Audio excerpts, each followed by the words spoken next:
Good morning, America. It is Eric Erickson here. How are you? The phone number. You want to be a part of the program? Oh, man, some of you might. And by the way, the phone lines actually work today. Who knew we had bugs in the system yesterday? The phone number is 877-97-ERIC, 877-973-7425. If you're on if you texted the word Army to 33777 at some point in the past, you got involved in our activist list. You have already received your action alert. You know what's going on. For the rest of you, Republicans in the Georgia House of Representatives have decided to means test the Hope Scholarship. Yes, you heard me. They want to means test part of the Hope Scholarship. Now, what do I mean by this? Man, y'all, this is some dirty dealing behind the scenes, and they're only just now putting this in writing. That they haven't wanted people to see it, to prove it. Let me tell you what happened yesterday. Late in the day, around 5 p.m., House Republicans cut a deal with House Democrats that the House Democrats would vote to pass a casino, bring a casino into Georgia. And in exchange, House Republicans would means test a portion of the money that goes to the Hope Scholarship. For those of you who don't know, outside of Georgia, the Hope Scholarship was an idea created by Governor Zell Miller in Georgia. He became the senator Democrat, though he backed George W. Bush. He was a populist. And he had the idea that any child should be able, if they do well in school, go to college for free if they're academically gifted. And the way he decided to do this was with a lottery. And through a lottery and the funding of the Hope Scholarship, any kid with an A average or a B or an A average could go to college for free in Georgia to a state school or subsidize their private school funding, where they wouldn't get it all done. And one of Zell Miller's arguments was that he knows plenty of people who on paper are wealthy, but in reality are indebted or responsible for other people. So it looks like they got high income, but they really don't. They don't have two pennies to rub together because of their debts, because of their obligations to take care of other family, and that we should not hold an academically gifted child to the income of their parents. This is about the kid, not the parents. So we should means test it. So any kid, whether rich or poor, who is good in school can go to college in Georgia for free or at a discounted rate. And that has been the Hope Scholarship. And over the years, changes have been made to tighten it up because they were running out of money. There weren't enough people buying into the lottery, et cetera. But they've continued it. They've introduced new mechanisms. Well, one of the ways Republicans have decided to fund the Hope Scholarship is gambling. They want to bring in a casino to the state of Georgia. Now, the casino, as the bill was structured, would be somewhat financially ruinous to small businesses, restaurants, entertainment venues in the metro Atlanta area if they put it there. Because part of what they would do, other states that have tried bringing in casinos to prop up their state education scholarships have failed to do so. And the reason they failed to do so is because even the state can't bet against house odds. The states can't do that.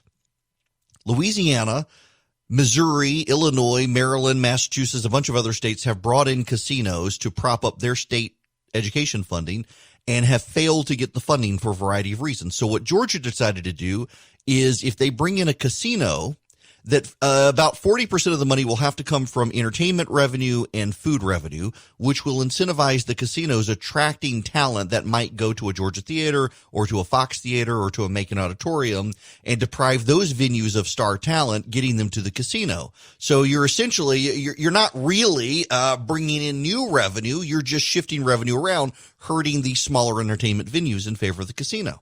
That has been the thinking of the Georgia Republicans. Well, the Democrats in Georgia drew a line in the sand. They weren't going to do this unless the Republicans agreed to end the Hope Scholarship as we know it in Georgia. The Hope Scholarship gives everyone, any academically gifted child, a full ride to a state education institution. It has never been means tested, because they don't want to tie a child's academic future to their parents' income. And oftentimes, as you know, people with high incomes have a lot of debts. And so they can't actually afford to pay. And so those kids have to go into debt and get student loans. Well, What the Republicans have decided to do in the state of Georgia is they're going to take the Hope Scholarship and they're going to carve out a portion of it and means test it. So you won't have as much money to go around for every kid to go to school now. They will means test it for a portion of those people, a portion of those kids, based on income. Now, Democrats like this because they think overall it will benefit minority students who tend to be poorer than comparable white students. And so it will boost minority participation in colleges and universities. The problem here is it is agreed by all parties there is not enough money to go around in the Hope Scholarship right now. That's why they want a casino. So they're going to bring in a casino and they're going to take part of the revenue and segregate it off from General Hope and make it a specifically means-tested Hope Scholarship. You can see how this plays out long term. There's not enough money already to send all of the eligible kids to college on the Hope Scholarship, and they're going to deprive the funding of additional funds and instead means tested. What happens when the Democrats come back and say, well, there's not enough money in the means tested portion? Where do you think they're going to get the money from? If the Republicans are willing to cave on this, they're going to more thoroughly cave overall. They are essentially ending the Hope Scholarship as we know it to means test it. And they're doing it to get a casino. This is the deal with the Democrats and Republicans in the Georgia House of Representatives cut overnight last night. They will begin means testing a portion of the Hope Scholarship. The Republicans will. In exchange, the Democrats will give them the 2/3 votes they need for the casino. That is it. Now, if you are opposed to means testing the Hope Scholarship, it is very easy for you to take action. I have set it up so you can call your state representative and tell them to kill the casino deal and the Hope deal. All you have to do is text the word action to 55444. The number is 55444. All you do is you text the word action to 55444, and you will get a link. One is for the House, one is for the Senate. Because, the Senate has they approved adding first responders to the hate crimes legislation, and the Senate Rules Committee took it out last night and said they're not actually going to protect police officers under hate crimes legislation. So you'll get two links, one to call the Senate and tell them to put it back in, and the other to call the House and tell them to save the Hope Scholarship. There is a real problem here with tinkering with the Hope Scholarship because you set the precedent for future means testing of more funds from the Hope Scholarship. I mean, it doesn't take a rocket scientist to understand what's going to happen. You're going to carve out money from the Hope Scholarship that could go to your kids who have busted their butts to make good grades, and you're going to give it to poorer families. And in those poorer families, there's not an academic standard. If there was an academic standard, you wouldn't need to means test it. Why do you need to mean? If you get a B or an A, you go to college under the Hope Scholarship. So why are you means testing the Hope Scholarship? Unless you're going to lower the academic standard. All the kids have to do is make the academic standard in their school. So by carving out money and making it means tested, you are essentially lowering the academic standard for some of the kids who would otherwise be eligible for the Hope Scholarship if they raised their grades academically. And you're going to target poorer families because Democrats believe this will actually help minority families. What it actually then does is it lowers the academic standards for minority families to get into the Hope Scholarship. And maybe we need to do something for poor minority families whose kids are in failing schools who want to go to college. But I would suggest to you the way to do it is to find new revenue to do a new type of scholarship in that case that is means tested and not deprive everybody else of Hope Scholarship. I mean, the whole reason for having the casino is because we're short of money for the Hope Scholarship. So you bring in the casino and you take the money that would have gone to the Hope Scholarship and now say, no, we're going to carve out part of Hope to be means tested. This is going to end badly. You know what's going to happen, too. You can see it. Look how easily the Republicans continue to cave in the Georgia legislature on everything. So what happens next year when they decide there are more kids who want to get in through the means testing program? Well, they're going to have to move more money out of the General Hope Fund. or they're going to have to find money to roll into that. And you know what's not going to happen? When you find other money to roll into that, you're not going to add money to the Hope Scholarship. So you're going to be, over time, whittling away the number of kids academically successful who should be able to go to college on their own merits. You know, I got to tell you, I'm sensitive to this one. And the reason I am is I got a really good scholarship to go to Mercer. I got a scholarship to go to Duke, and I got a scholarship to go to Mercer. I wound up going to Mercer because I had a bad experience when I was touring Duke. And the Mercer scholarship was fairly comparable, but I did need some money to pay for college. And I couldn't get a subsidized federal loan because on paper, my dad made so much money I couldn't get it. So I had to get an unsubsidized federal loan. And my parents couldn't just write a check because they had obligations to take care of my grandparents. I had two sisters. So on paper, it looked like they were financially well off, but in reality, they had debts and obligations to take care of other members of the family, my grandparents and the like. So I finally paid off my undergraduate student loans. I looked actually this morning, I got my statement in the mail. I got $57,000 more to pay off on my federal student loans for law school. I hadn't practiced law in 20 years. It's crazy.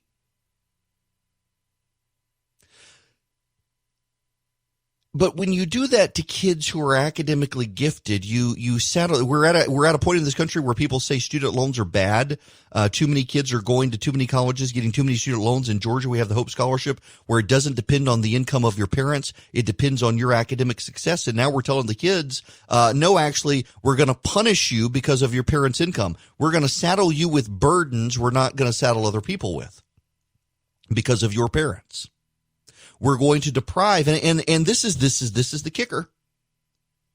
If a poor student in Georgia makes good grades, it doesn't matter what their parents' income is either. The Hope Scholarship has always been the great equalizer, which is what Zell Miller always wanted. It doesn't matter whether your parents are rich or poor. You make good grades, you get a full ride to college.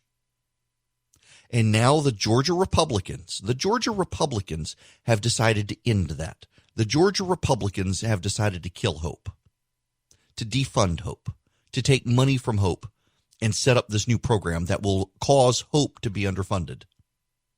You need to get on the phones and take action on this. I can only tell you what's going on. Here's the other thing, is they decided not to put it in writing last night. They didn't want you to know. They want to be able to deny it. So here's what's going to happen. You text action to 55444. You'll be able to send emails, tweets. You'll even be able to pick up the phone and call them. And here's what they're going to tell you. Oh, no. Either they'll tell you no deal has actually been put in writing, which is true. Or they'll tell you, well, no, we're just going to take new money and put it into this means testing. We're not undermining Hope. We're just taking additional revenue. But where's that additional revenue coming from? The casino.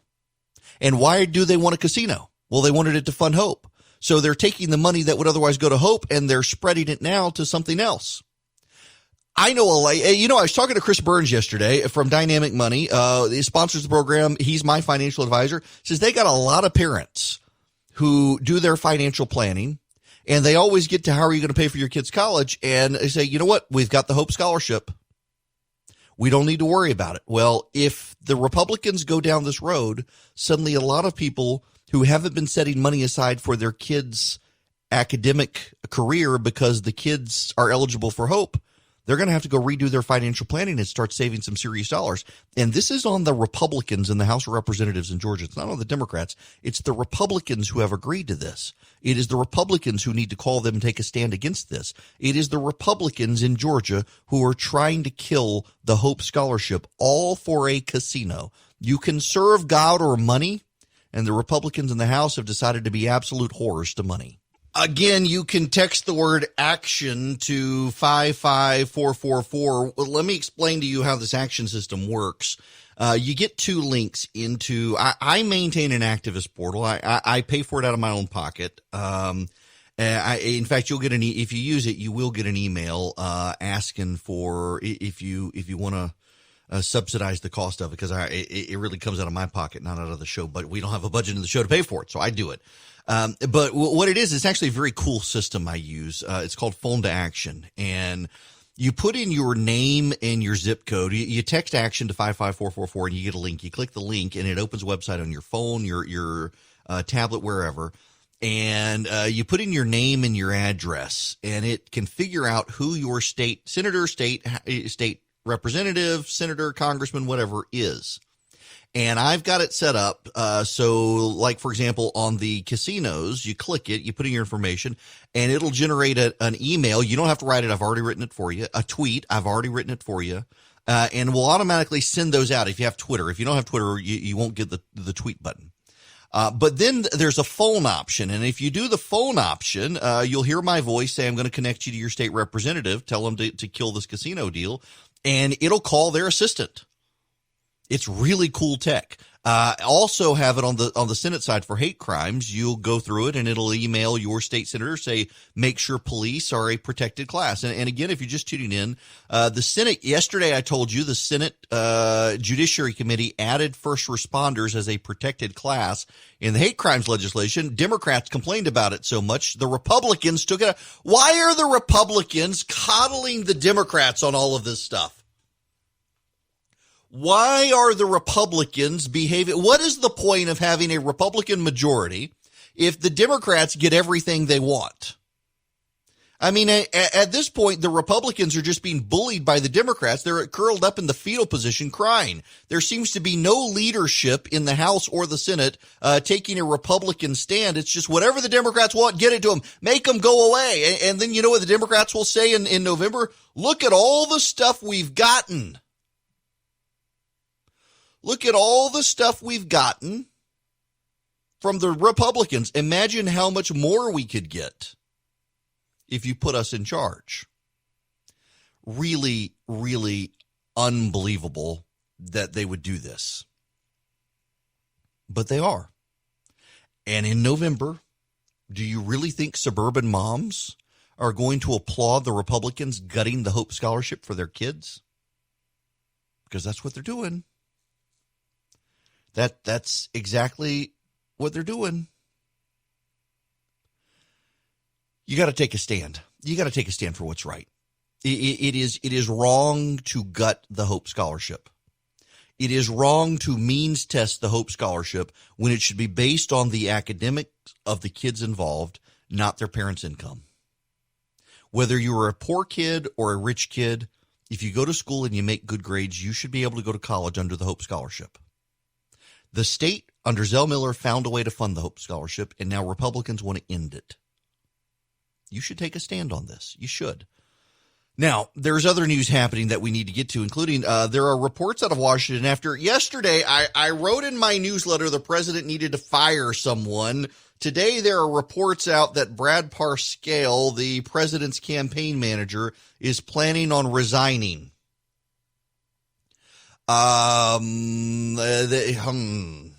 He probably should. Y'all, listen, there were a lot of excuses. I was actually kind of surprised by the excuses made, by the excuses made. I was actually really surprised. And today, last night and today, the president's team, they're all out saying, you know what, Fox News, so many people stayed home. They watched it on Fox News. And there were like 7 or 8 million viewers on Fox News on Saturday night, which was a great showing for Fox on the weekend. But it's not the same as an in-person crowd, and they promised us hundreds of thousands of people. And I know what you're saying. That, well, all the progressives, they got the tickets. And so nobody could go, except. It didn't matter. Didn't matter how many progressives got tickets because there was no cap on the tickets. It didn't matter. Did not matter. It did not matter because even if progressives got 1 million tickets, conservatives could have gotten 2 million tickets.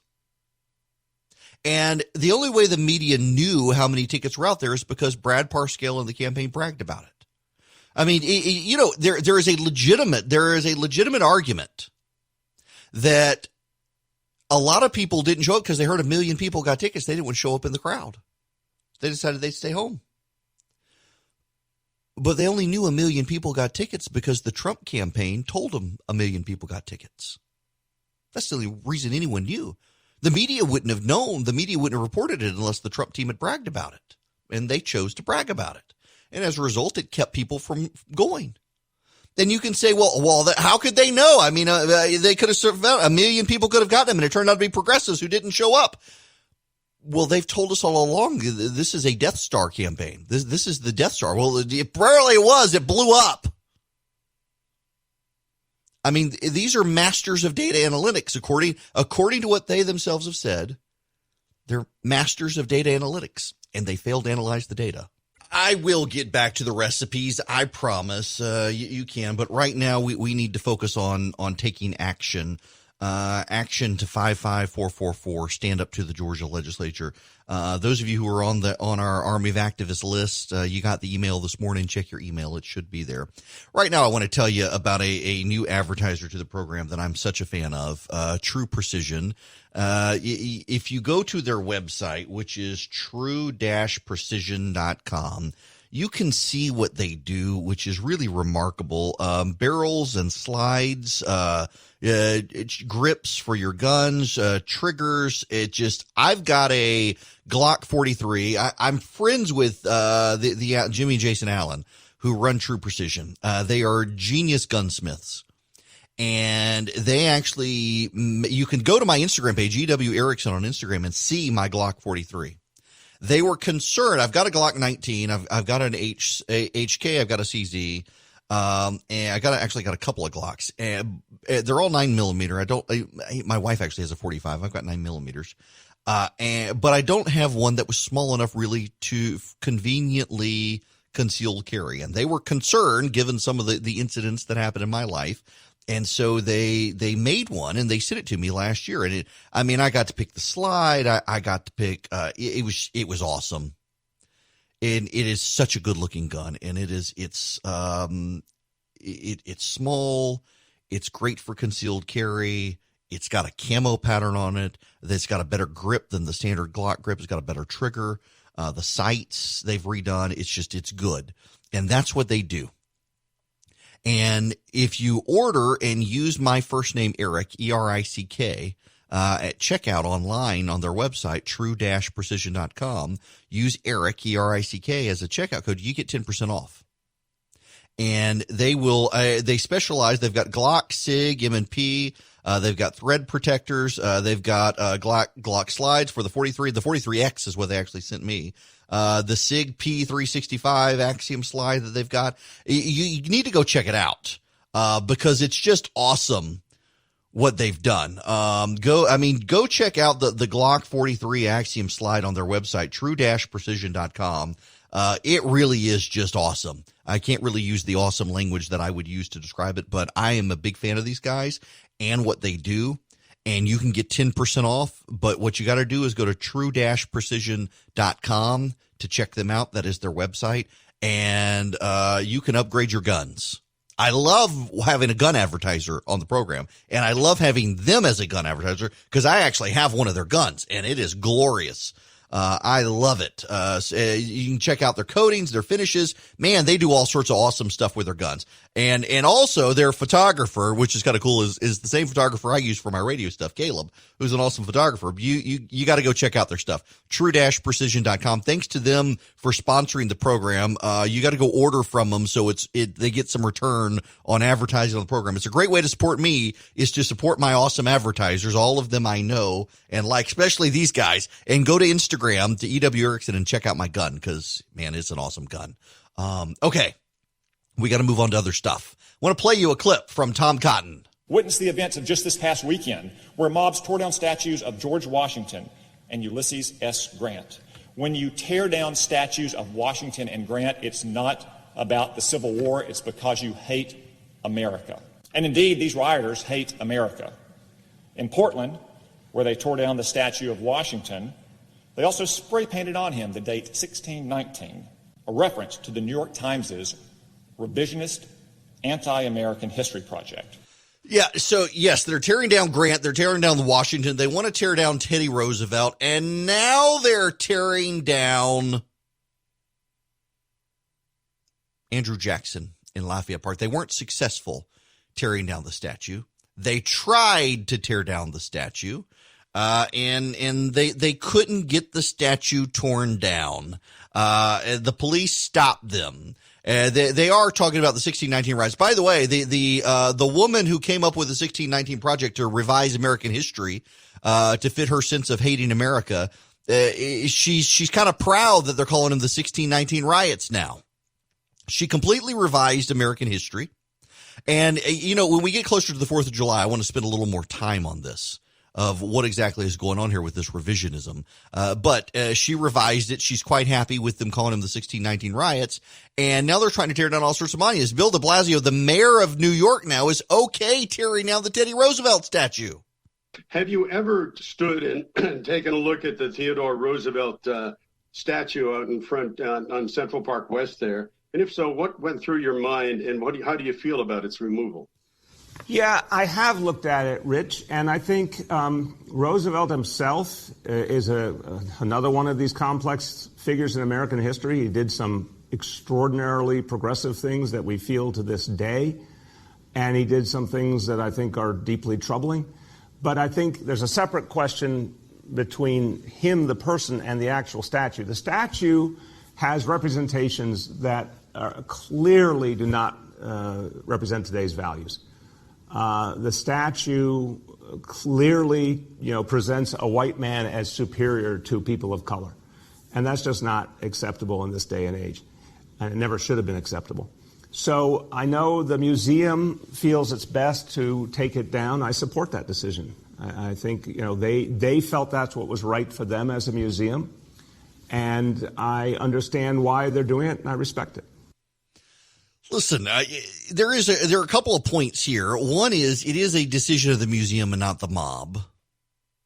And some of the family of Theodore Roosevelt is okay with them taking it down.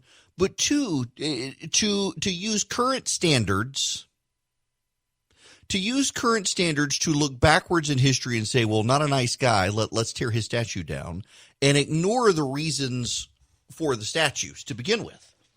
It plays completely into the hands of those who say we're sliding down the slope. We shouldn't slide. My buddy John Davison over at the Federalist actually has a thought-provoking piece today. Yes, we had more people die in nursing homes than anywhere else. I hit the wrong key on my keyboard, and that's what happens. No. Let's go Federalist. John Davidson has this Federalist piece up, and it's actually worth considering. Wrong one. His basic point is that there are a number of conservatives who have come out and have said, okay, tear down the Confederate statues. I'm one of them, says, you know what? Okay, tear down the Confederate statues. John Davidson actually has a piece, Conservatives Should Accept the Left's Corrupt View of American History. Last week, as statues of George Washington and Thomas Jefferson, among many others, were pulled down by angry mobs, conservative writers Rich Lowry and Philip Klein were penning throat-clearing columns explaining how it's wrong to pull down monuments to the founders, but okay to remove the Confederate statues because, you see, Confederates were traitors who fought for slavery, which, of course, they were. But at this point, it would be hard to imagine an argument more detached from reality. Lowry and Klein and all the other conservatives who have made the case for a civilized and nuanced iconoclasm in recent years are arguing a point exactly no one is debating right now, least of all the woke mob. Confederate statues shouldn't be vandalized, but they should be reconsidered, writes Lowry in a column arguing conservatives should feel no investment in Confederate monuments, unlike monuments to the founders. But weren't many of the founders also slave owners? Yes, but you see, in 2020, we do not celebrate Washington or Jefferson as slaveholders, explains Phil Klein. We celebrate Washington as a general who led our struggle for independence and who was the first president. See the fine distinction? To read this stuff, you'd think municipal governments across the country were right now having massive town hall meetings with an engaged and informed citizenry, debating the relative merits of their public monuments in good faith, and, in an orderly and democratic way, voting to have them relocated to a local museum or a Civil War battlefield, maybe with explanatory plaques for added historic context. If that's what you're thinking is happening, I have a statue of Robert E. Lee to sell you. Let's be clear. The mobs pulling down statues make no distinction between Confederate and Union, slave trader or abolitionist, secessionist or pro-Union. They make no distinction between American, Spanish, or Cherokee. They do not care if the monument was erected in the 19th century or the 21st. Ulysses S. Grant, whose statue in San Francisco's Golden Gate Park was toppled by a mob on Friday, is as wicked as Confederate General Nathan Bedford Forrest, whose statue was removed from a Memphis park in 2017 and whose remains, along with his wife's, will soon be dug up and carried off to an undisclosed location. I got to tell you, he does make me rethink the situation. I'm not in favor of the Confederate monuments. But he is right that essentially you're negotiating with the mob by saying, okay, get rid of these and not these. And the mob's not listening to anyone. So why should we take them seriously or give in to them at all? Should there be a reasonable discussion about keeping the Confederate monuments, and if not, what to do with them? Yeah, I think there should be. I do think it is valid and relevant that there are a good portion of American citizens who look on these monuments and they say, you know what, these people wanted to keep my family enslaved. And maybe we shouldn't be putting these statues in places of prominence. Maybe we should move them somewhere. But that's a conversation that we should have through democratic means, not through mob action. And I think John Davidson is right on that. And the mob is failing to distinguish any of them, so why should we give in to them at all? I think that's a fair point as well. I think you do have to consider these things. And I think he is right for wanting us to consider these things. I think he is right for saying don't give in to the mob right now. Don't fold against the mob. If the mob fails to distinguish, then we should dig our heels in against the mob and have a reasoned discussion later. I personally like what has been done down in Macon where I live. They've erected a barrier around the Confederate monument downtown, and they've used it as a mural. They've painted the faces of George Floyd and others. They've painted diverse faces, messages. And so you can see the Confederate statue, but you can't get to the Confederate statue. Just as you can't get back that time, you can't get back that statue. It's there. You can see it. You can recall what it stands for. You can't see the dedication to it, but you can see the faces and the art surrounding it. And I kind of like that. And maybe that's the way to go forward, is put murals so you see the Confederate statues, but surrounding the Confederate statues is something else, something of hope and progress. But it should bother all of us that the mob came for Andrew Jackson. Look, Andrew Jackson, history, I think, notes that Andrew Jackson wasn't ultimately a very nice person, what he did with the American Indians and the like, but he was also an awesome general and a transformative president of the United States. And, they're not coming from Woodrow Wilson, who resegregated the American military and was a racist himself, genuinely was a racist. At a time where the country, it was past the Civil War, and the president of the United States, it was deeply divisive. I mean, for everyone who hates Donald Trump and claims he's a racist, pay attention to what Woodrow Wilson did. But Andrew Jackson was a product of his era. He was a great American patriot and general and president of the United States who transformed society and resurrected the Democratic Party in its own right in a way that has to some degree continued up until modern times. Tearing down his statue, particularly in a federal park, Lafayette Park outside the White House, is absurd that they would do it. Tearing down the statue of General Grant, absurd. Tearing down the statue of George Washington, absurd. Tearing down the saint in San Francisco, I forget the saint's name, but he protected American Indians from Spanish forces that wanted to enslave them, and they tore down his statue because he wasn't woke enough back in the day. There's a level of revisionism going on the American left. I do find it deeply ironic. Did y'all hear about this? They left the statue of Lenin in San Francisco. Now, why did they leave the statue of Lenin in San Francisco? Ironically, because it was on private property. I kid you not. That's right. The woke mob left the Lenin statue on private property. Vladimir Lenin rolls over in his grave. The idea that his statue is on private property, he'd be cheering on the mob. All tyrants and dictators, they tear down the statue. The Taliban did it. The Nazis did it. The communists did it. And then, the people who revolted over communism and Nazism, they tore down their statues. In this country, though, the idea that somehow this country is bad, this country is flawed. We're a country full of sinners, so of course there's sin in the land. But as opposed to blowing up our founding and saying we got to start over, why not try to live up to our founders. Even our founders recognized, when you read their documents, they weren't living up to the founding ideals. They didn't want slavery in the country. That's where the 1619 Project lies about it. The founders actually did not want to keep slavery in the country, but they just decided they were more interested in establishing their own nation apart from the United Kingdom. And the revolution was important, and so they had to do all of that and said, "Oh, we'll kick the slave," and they kept kicking the can and kicking the can and kicking the can. And they never got to it, and it led to the Civil War because of their failures. But they set high ideals, and maybe we should live up to them instead of trying to throw them all out. Well, this is shaping up to be a disaster. Word from the state Senate. The reporting out of the Rules Committee is back to the lieutenant governor's version of the hate crimes bill, with a quirk. If you are accused of a hate crime under this law, there will be a report filed with all of your personal information labeling you a hate criminal. It will not require due process, just the filing of a complaint. Open season on conservatives, no doubt.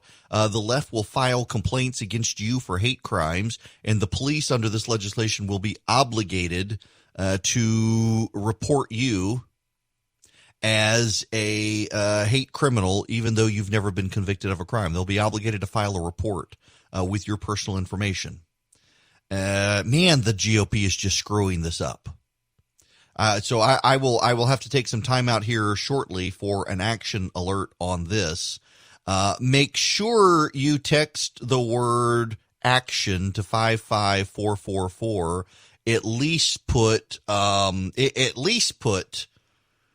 the first responders back in the legislation, but we're going to have to delve into this and see what we can do to fight this, because this is shaping up to be an unmitigated disaster with the Republicans in the state Senate with this legislation. Very, very bad move by the lieutenant governor to have this report filed when you haven't been convicted of a crime with your personal information. They're going to need to fix this. They're fundamentally going to need to fix this. This is a bad move all around. I will keep you posted on that. I got to play you some audio from the genius, Alexandria Ocasio-Cortez. We haven't updated. You know, we have our deep thoughts about Alexandria Ocasio-Cortez. We got to update some of them because this one's just too good. You got to listen to this. And now that you talk about race, what do you think the Latinx community should do to stop racism among them and among other races?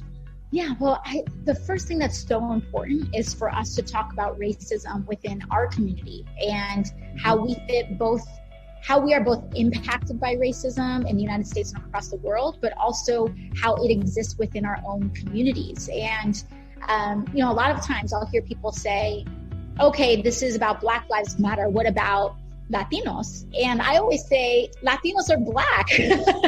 we are Afro-Latina, and we run an entire racial spectrum.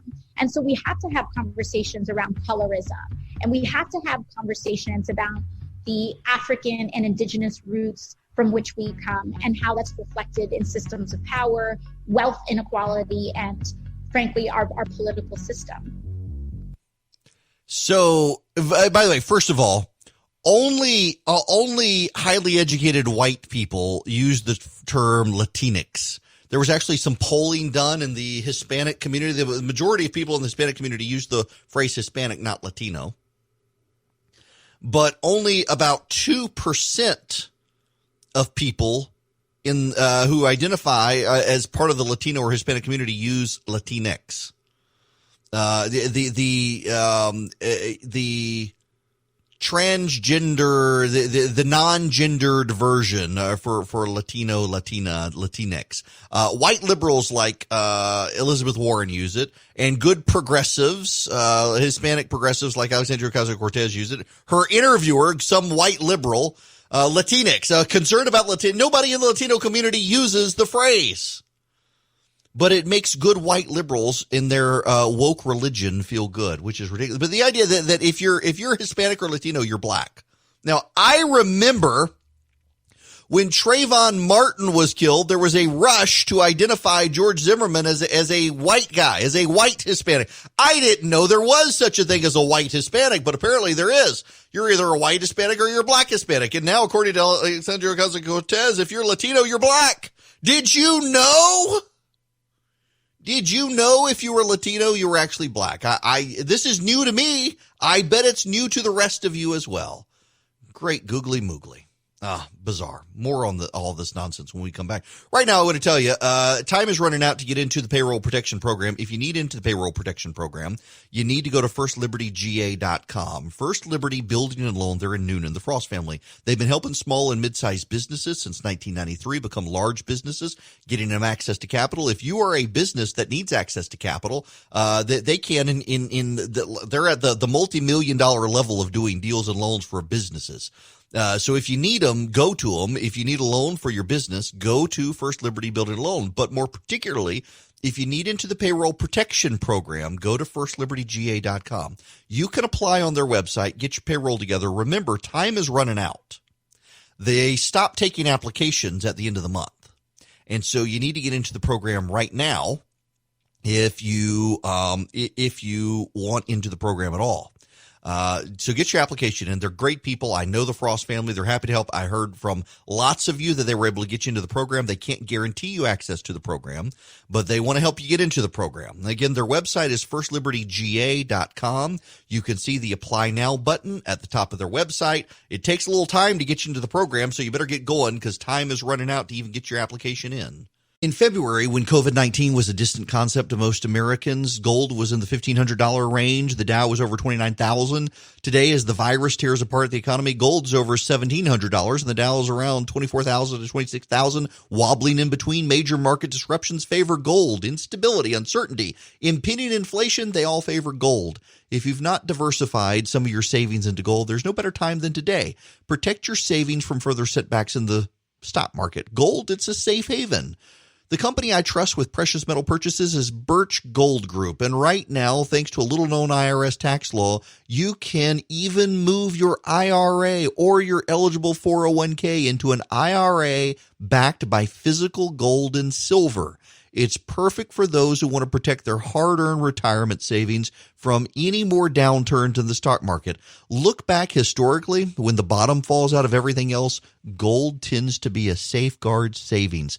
Contact Birch Gold Group to request a free info kit on physical precious metals. See if diversifying into gold and silver makes sense for you. The comprehensive 20-page kit reveals how gold and silver can protect your savings and how you can legally move your IRA or your 401k out of risky stocks and bonds into a precious metals IRA. To get your no-cost, no-obligation kit, go to birchgold.com/Erickson. That's BIRCH gold.com/Erickson, ERICKSON.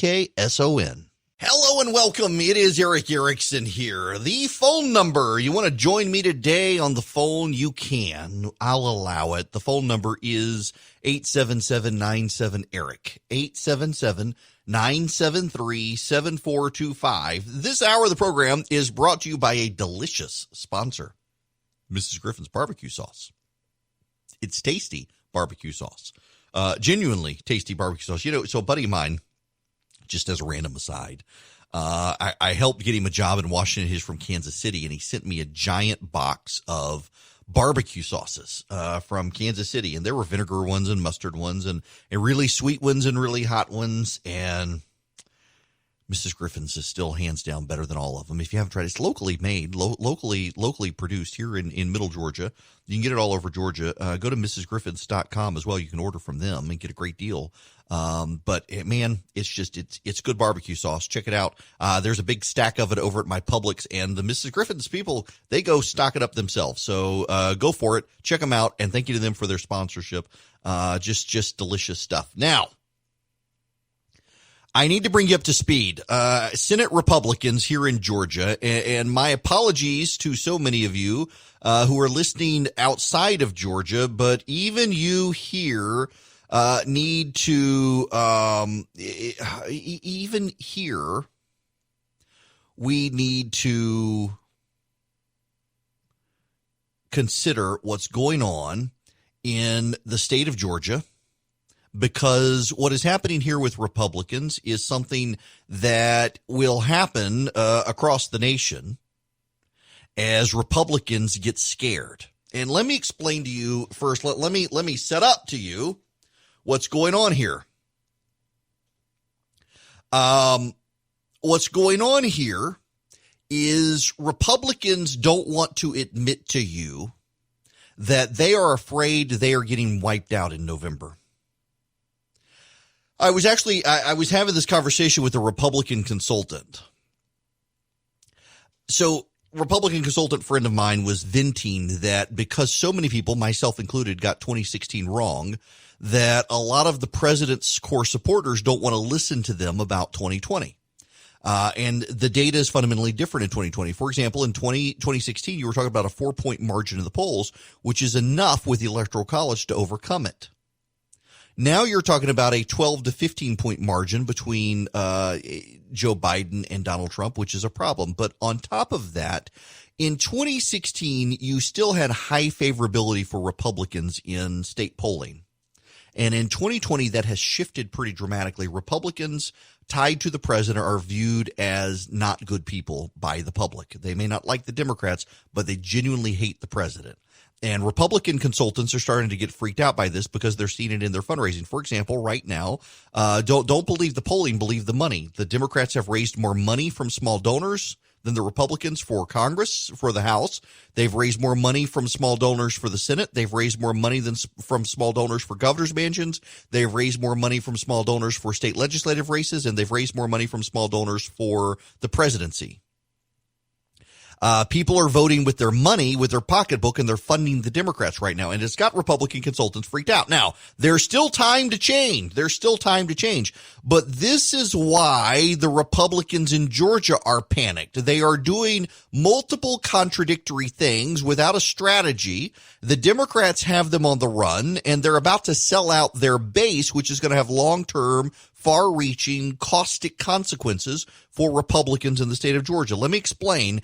As of this very moment, it is 10 after the hour, 10 a.m. right now when I'm doing this, for those of you listening in delay. The Republican Senate in the Rules Committee has taken law enforcement and first responders out of the hate crimes legislation, and they have put in a provision for reporting that if anyone reports you, you need to follow along with me. This is the most important thing you're going to hear today. This morning, Republicans in the Senate Rules Committee inserted a provision into the hate crimes measure where if you are reported for a hate crime, if someone says you've committed a hate crime, the police will be required to file a public report with your public information, even though you haven't been convicted. You will be listed as being a hate criminal by the police in this report. They will list you as people have complained that you've committed a hate crime, and it will list your home address and your contact information. That's what the Republicans in the Georgia Senate are doing. If someone accuses you of a hate crime, the police will be required to file a public report with your name and address that you've been accused of a hate crime. The mob is going to use this against you. The mob is going to come for you if this passes the state Senate like this. And the Republicans in the state Senate are pushing this. The Republicans in the state Senate are scared. The Republicans in the state Senate want to make it look like they're doing something good. And so the Republicans in the state Senate are on the verge of passing a law that facilitates and emboldens the mob to come for you. Think about what can happen. Your neighbor gets mad at you, so your neighbor says you've committed a hate crime. Under the law as written, there will be no punishment for your neighbor making a false claim.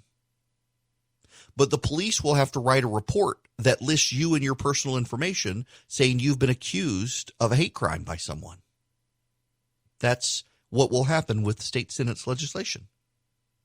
On the House side, they're gutting the Hope Scholarship. Republicans in the House of Representatives have decided to upend the Hope Scholarship, where they will means test a portion of it. They will take money. You know, they want a casino, and they want the Democrats' votes for a casino, and they want the money for the casino to fund the Hope Scholarship. And now they've decided they're going to take some of the money and actually cut off part of the Hope Scholarship and means test it. This is amazing. They're going to cause open season on really conservatives because, progressive activists are going to use this against you.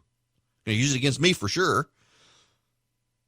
And they're also going to deprive your kids of an academic scholarship because you make money and your kids have busted their butt to get into college, and now the Republicans are going to punish you. The Hope Scholarship has always been about your kids' academic success, not about your income. And the Republicans are changing this too to get Democratic votes for a casino.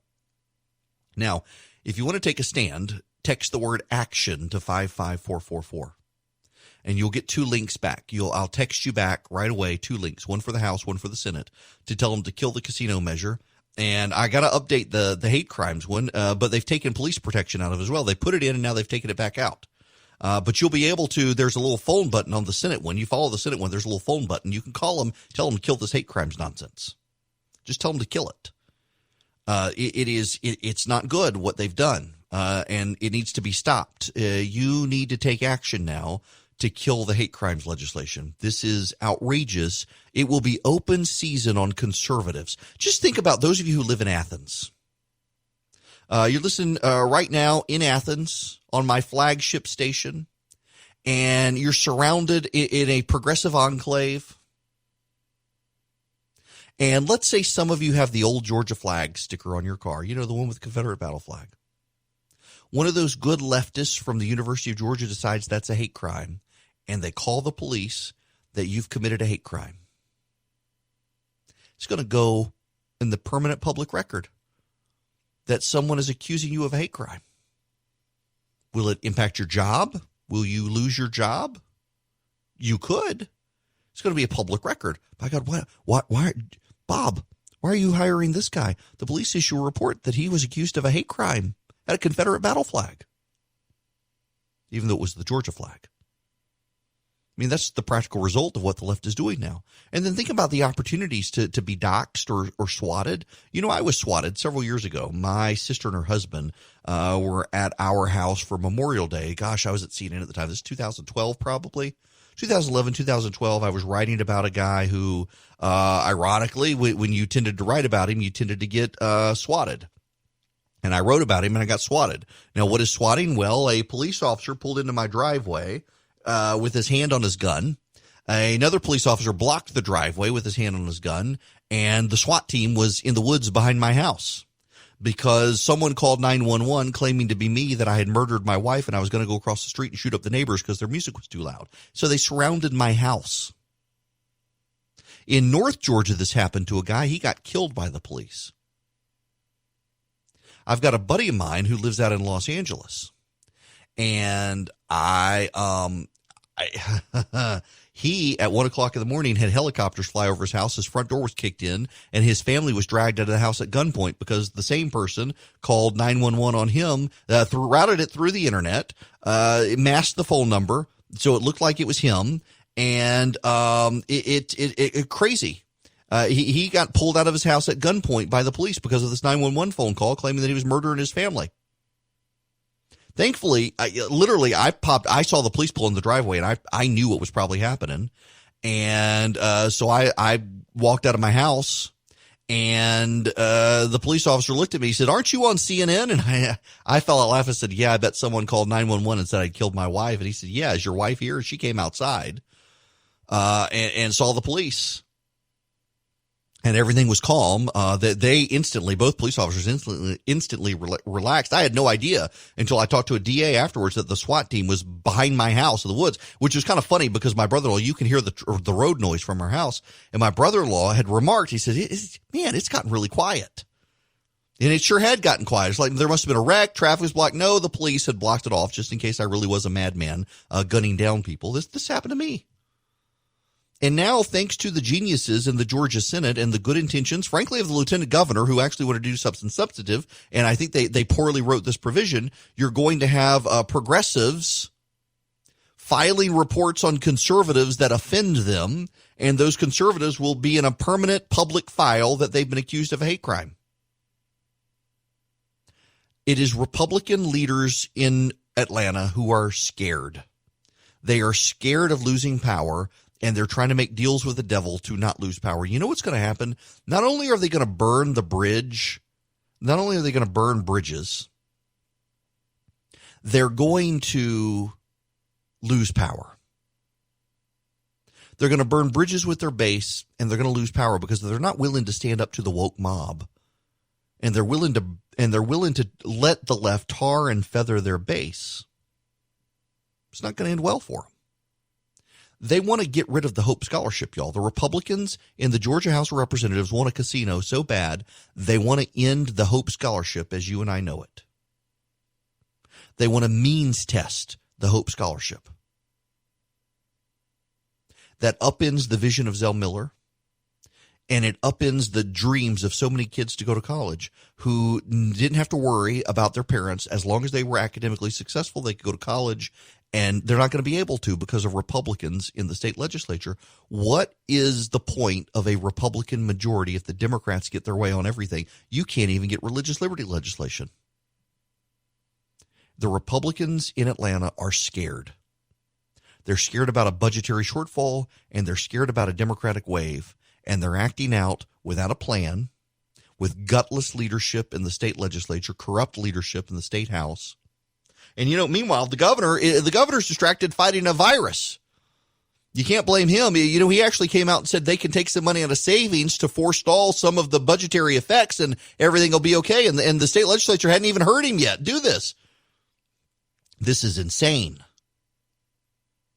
The governor probably needs to step up now and say something about this House plan to gut the Hope Scholarship, and probably needs to step up now and say something about this idiocy in the state Senate where they want to essentially put you in a hate crimes database for a mere accusation. It's actually time to get some leadership in Atlanta today speaking up about the stupidity of Republicans in the state legislature, because, by God, they are being genuinely stupid. It is Eric Erickson here. To the phones we go, 877-973-7425. Mike in Calhoun, you're going to be up first. Welcome. Oh, thank you, Mr. Eric. Sure. I've really enjoyed listening to you in the morning. I wanted to comment on the Black Lives Matter calling Hispanic people black. I'm married to a lady from Colombia. She wouldn't consider herself anything but Castilian, especially her father says our family came from Spain, he would say. Mm-hmm. Well, I'm this is part of, I really think, the wokeness crowd trying to co-opt everyone else, everyone who is non-white. There's actually, Mike, there's a story. Oh, it's Andrew Sullivan in New York Magazine about how even now in woke communities, if you are gay but you're white, you're not considered woke enough. Gay white men are considered just as bad in woke communities now, which I would have had no idea. But gay white men are considered just as bad as straight white men in woke society now. They are considered to be part of the problem. And it is the woke crowd consuming itself. Y'all, I say all the time, when it comes to the woke crowd, have you ever read the books, The Lord of the Rings? Or have you seen the movies Lord of the Rings? The thing that Peter Jackson in the movies about Lord of the Rings gets right, and that the books capture so well, is that the forces of Mordor are always as nasty to each other as they are to the good guys. The forces of Mordor, always into a person, they genuinely are just vile and contemptuous to each other. They want to kill each other. They want to destroy each other. And they capture that when you're left alone, when the bad guys are left alone, they fight amongst themselves, and they only stop fighting amongst themselves when they got a good guy to go after. And that's what we have here with the woke crowd. They will turn on each other. I mean, ultimately, at the end of the day, you've got to have a a transgender black woman who is missing an arm and is Muslim, and possibly infertile, and that is like the pinnacle of intersectionalism right there. No one can dispute this person's life, and therefore that person is at the pinnacle of who must be listened to. Until it turns out she converts to Christianity, and then you can't listen to this person anymore. It's bizarre how these people consume each other. And tear each other apart. That they don't see each other as individuals; they see each other as a class, as a subset, interwoven class, and you've got no validity except for the value you get as based on which class of people you're in.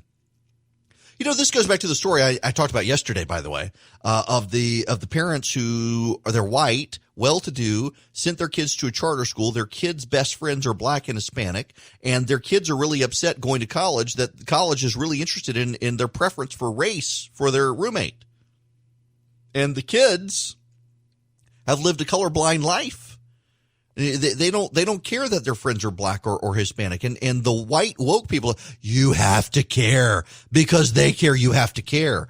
Notice Martin Luther King Jr. wanted us to have a society where people were judged by the content of the character, not the color of their skin. And wokeness says Martin Luther King Jr. was wrong. He was wrong. Because Martin Luther King Jr. believed this, he was wrong. What a bizarre statement to see that, to see that you would have a man who rose up the civil rights movement, became the leader of the civil rights movement, lost his life for the civil rights movement, and they're saying that his view is invalid. They're saying that Martin Luther King's view is invalid now because you're supposed to care about the color of people's skin. You should not care about the race of any person. You really genuinely shouldn't care about the race of any person. You should care about whether they're a good person or not. But you're not allowed to do that anymore. And that's the most bizarre thing in all of this, is you're not allowed. You're not allowed to have a colorblind society. They believe there's no such thing. And this is what it ultimately comes down to. It's that they themselves don't believe they are capable of getting beyond race. And so they want to shame you for being a better person than they are when it comes to dealing with race. That's what this wokeness stuff is all about. Well, let's discuss evil, shall we? That's a heck of a way to come back from commercial break. Welcome. It is Eric Erickson here. The phone number, if you would like to be a part of the program, 877-97-ERIC, 877-973-7425. We get so wrapped up these days in talking the virus, which we still need to talk about, and other issues, the election, but we forget sometimes we can occasionally be directly confronted by evil. And the federal government has shed light on this overnight with an indictment that is getting some notice today, but probably not as much as it should. I'm going to read to you from the New York Times. An Army private confessed to sharing secret information with a satanic neo-Nazi group. A satanic neo-Nazi group. In a plot to attack his own unit while it was overseas and cause, in the words of the prosecutors, quote, the deaths of as many of his fellow service members as possible. The private, Ethan Phelan Meltzer, was charged in an indictment unsealed this week with collaborating with Order of the Nine Angels, or O9A, a group prosecutors described as an occult-based neo-Nazi and racially motivated violent extremist group. Ethan Meltzer, a private in the U.S. Army, was the enemy within, said Audrey Strauss, the acting U.S. attorney in Manhattan. Private Meltzer, Mr. Strauss added, had tried to orchestrate a murderous ambush on his own unit by unlawfully revealing its location, strength, and armaments to a neo-Nazi, anarchist, white supremacist group. The FBI and the Army foiled the plot in late May before it could be carried out, prosecutors said, and Private Melzer, 22, of Louisville, Kentucky, was arrested on June 10th. While he was in custody, he declared himself a traitor against the United States and said his plan to stage an assault against an unidentified military base was tantamount to treason. His words. Federal prosecutors said that O9A, which, like other extremist groups, often communicates via encrypted apps like Telegram, espouse a diabolical cocktail of ideologies laced with hate and violence. Experts have said the group, which is based in Britain, overlaps to some degree with better-known neo-Nazi organizations like the Base and Atomwaffen, whose members have also been prosecuted by the federal government. O9A's followers have expressed admiration not only for Hitler, but also for Islamic terrorists like Osama bin Laden. Reached Tuesday, Jennifer Willis, Private Melzer's lawyer, declined to comment. Prosecutors said he enlisted in the Army in 2018 and joined O9A the next year, not long before he and his unit were deployed overseas. Before planning the attack on his base, he steeped himself in O9A propaganda and literature published by the Islamic State or ISIS. As part of their inquiry, federal agents later found an iCloud account that Private Melzer used to store an ISIS document describing the murders of U.S. military personnel. In April, after he learned that the Army planned to move his unit to a different overseas base, Private Melzer noticed they're not saying where. Not saying where. From what I'm told, possibly into the Middle East. In April, after he learned the Army planned to move his unit to a different overseas base, Melzer began to plan the assault. Using Telegram, he provided members of O9A and a related group, the Rape-Waffen Division. That's right, Rape-Waffen Division, with sensitive information, including his unit's destination, its movement, its surveillance, and defensive capabilities. In one message to O9A members, Melzer said his military training and links to other groups could be useful to them. A little more than a week later, the indictment says he sent another message in which he said he was risking his life by passing along the information and was expecting results. Melzer hoped the assault, which one of his conspirators linked to a jihadi attack, would ignite a new war that would cause mass casualties. The indictment quotes him as saying. Prosecutors also said a promise to leak more information about his unit once he arrived at the new base so as to maximize the likelihood of a successful attack. The top charge against Melzer, conspiring to murder U.S. nationals, carries a maximum sentence of life in prison. The other charge includes conspiring to murder U.S. military service personnel and providing material support to terrorists. Prosecutors did not disclose how federal agents and the Army thwarted the plot. They said he confessed to it almost immediately. Here's some of the other information. Some of the other information is that this group, O9A, loves ISIS. In addition to Hitler and Satan, they love ISIS and they love Osama bin Laden. This group has glorified Osama bin Laden. Why? Because he doesn't like Jews. It really is interesting that you have a neo-Nazi group that is apparently a terrorist group that has been linked to a number of murders, is willing to collaborate with ISIS to kill American citizens. We've been so focused on domestic stuff of late. The virus, the politics, the election, the president, the walking down the ramp, the Joe Biden nonsense, the who his VP is going to be, the Georgia domestic stuff. We have forgotten, completely forgotten, that evil is still on the march, even outside the woke nonsense. Around the world, evil is on the march, and there are bad people still out to get us and do us harm. And this O9A group has people here in this country who are willing to do us harm domestically. It really is something to know that this goes on. And thankfully they caught the guy, and they won't tell how they caught the guy, possibly a source within the organization itself. Leaked it out, ratted it out. Who knows? But I'm glad they found out. And the guy is willing, not only was he willing to confess, he was willing to say he's a traitor and wanted to commit treason. Now, they won't charge him with that because there's a constitutional quirk in charges of treason. It's an easier path to go down to do the murder charges and the like, believe it or not. But this guy exists. This is real. This happened. And this is disturbing. And other stuff like this is going on around the world. Now, speaking of the virus, I do want to bring you up to speed on this because things are not going well with virus. They are and they aren't. Don't believe the media scare scenario. You do need to know that the trend lines in Georgia are not good for the virus right now. There is a site that I follow called RT Live that keeps track of the reproduction rate. If the reproduction rate is over 1, the virus will reproduce. The higher above 1 it goes, the more likely it is to reproduce exponentially. The lower it is below 1, the more it dies out. And for the longest time, most states, including Georgia, were below 1. And now Georgia is at 1.08. It had been as low as 0.8.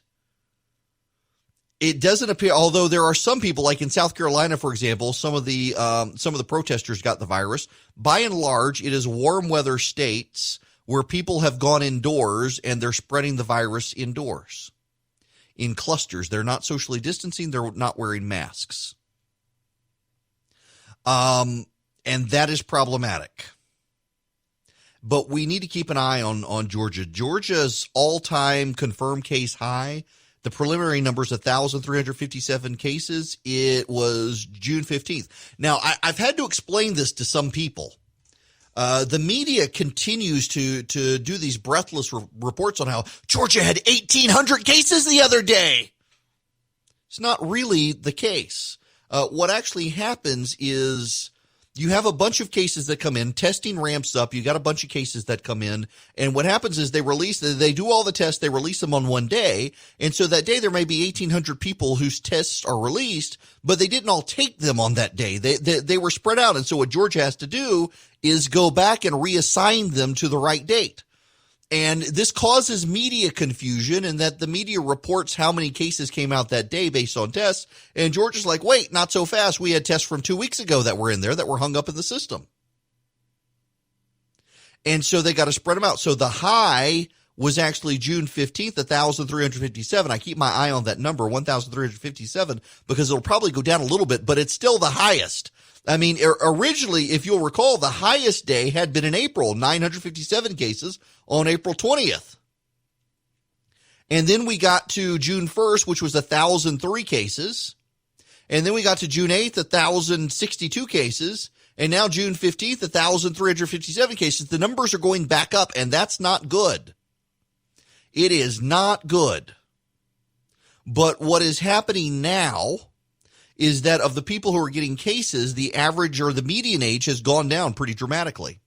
The median age has gone down significantly in that the number of people who are getting the cases now in the 18 to 29-year-old bracket outweighs the people who are 65 and older. I mean, take, for example, this. 12,278 18 to 29-year-olds have gotten the virus now.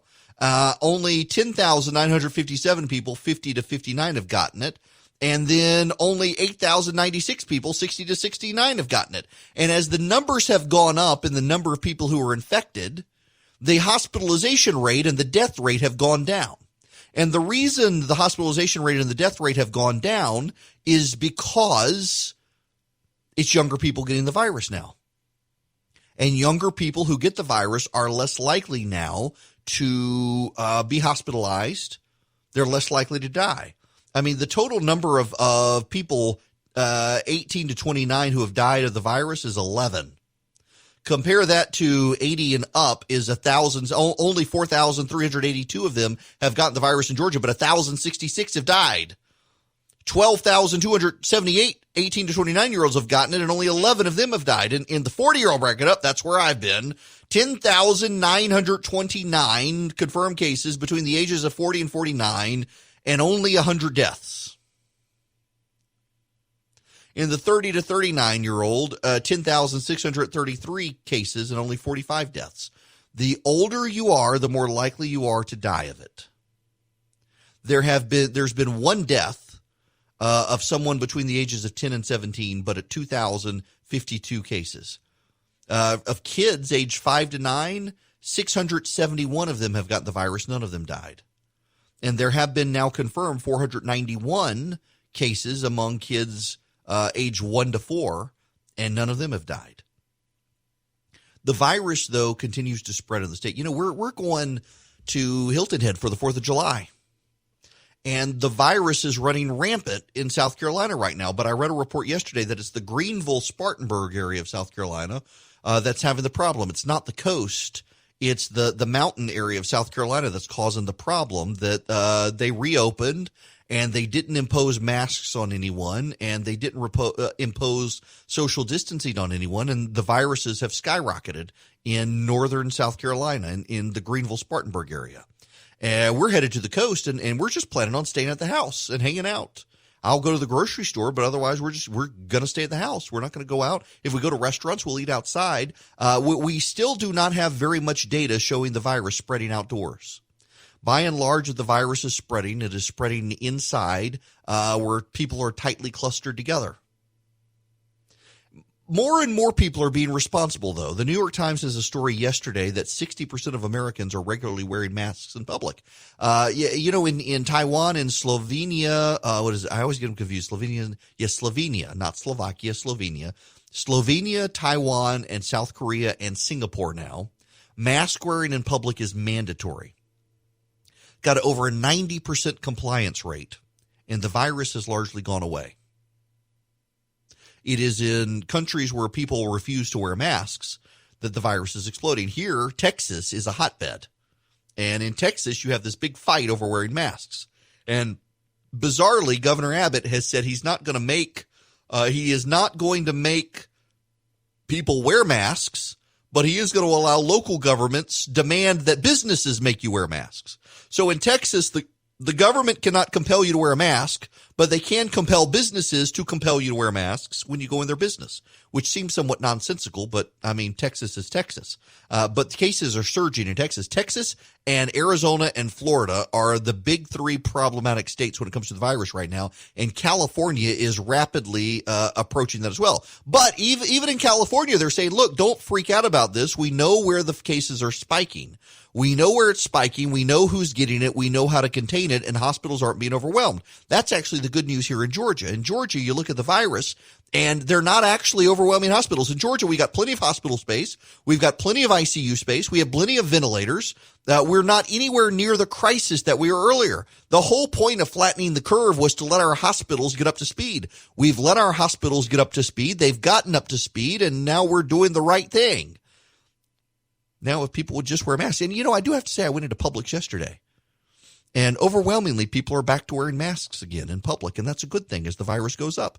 We can get rid of the virus if we all just wear masks in public. Hello there. The phone number is 877-97-ERIC, 877-973-7425. With Georgia potentially adding means testing to the Hope Scholarship, depriving your kids of access to colleges and universities depending on your income. And for those of you just tuning in and you don't know, the Georgia Republicans have cut a deal with the House Democrats. The House Democrats will vote to authorize a casino in the state. In exchange, Republicans will scrap the Hope Scholarship. They'll make it a portion of it. I shouldn't say all of it. A portion of it will become means tested, depriving the overall Hope funding of money, making it harder for your kids to take advantage of it. And if you means test it, well, I was talking to my buddy Chris Burns from Dynamic Money, who is my financial planner, and we've kind of factored in hope and things like that for us and our kids, and not worrying so much about having to pay for college. And everybody's going to have to do their financial planning. If you need a financial planner to help you with retirement or anything, I really do recommend Chris. He actually is mine.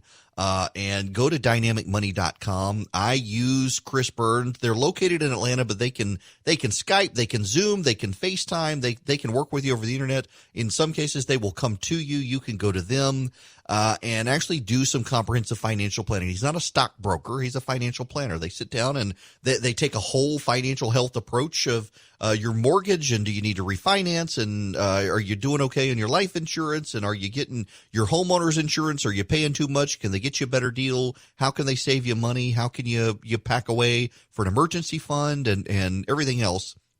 I highly recommend it. They are good people. And really, my wife and I have benefited greatly from it. And we're still going through part of the program. But it's dynamicmoney.com. I can't thank Chris enough for his friendship and for sponsoring the program. He and the first folks at First Liberty were the first ones to step up and sponsor the program. We got other stuff to talk about today, including Joe Biden struggling to find a vice presidential pick. It appears that Stacey Abrams is out of the running, and I'll bring you up to speed on all this when we come back. Right now, though, can we talk about Jimmy Kimmel? I see in my notes, I made a mistake. Jimmel Kimmel is how I wrote it. Jimmy Kimmel has been demanding for a while now that we hold everyone to woke standards. And Jimmy Kimmel has been a fan of the cancel movement. He's been wanting to cancel people, which is ironic given his old days on the Man Show and the like, to have Jimmy Kimmel leading the vanguard of wokeness out there, given the stuff he's done in the past. Well, it turns out that Jimmy Kimmel in the past was in blackface and used the N-word. And Jimmy Kimmel has for years demanded that other people less sufficiently woke than himself have their careers ended. And now has gone on vacation and is refusing to answer for what he did. Now, listen, I abhor chasing people out of their jobs for not being sufficiently woke. And I see someone saying you're a hypocrite if you want Jimmy Kimmel fired and you abhor wokeness just because Jimmy Kimmel wanted people fired. And that's not the issue here.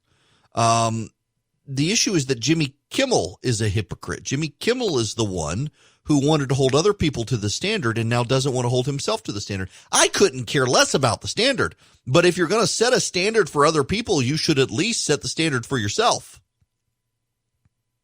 I mean, I am sure that if Jimmy Kimmel and I sat down and had a beer, we would have an enjoyable time not talking politics. We would find common ground somewhere.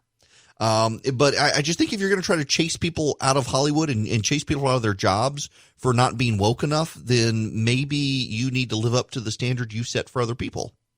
That's the whole thing. Bill Simmons from The Ringer has the mob coming for him. A guy who has built a diverse group of people. Some of them are complaining now that his podcasts aren't diverse enough, and he's pushed back and said, "This is a for-profit business here. We're not here to coddle you." Good for him, but and I know, man, the mob is going to come for Bill Simmons now for not being sufficiently woke enough. Maybe he'll stand up to the crowd. I don't know. We'll see. Won't hold my breath. Hello and welcome. It is Eric Erickson here. Man, boy, I'm getting talked about on the floor of the House of Representatives right now in Georgia. How's your day going? The Speaker of the House just called me a liar.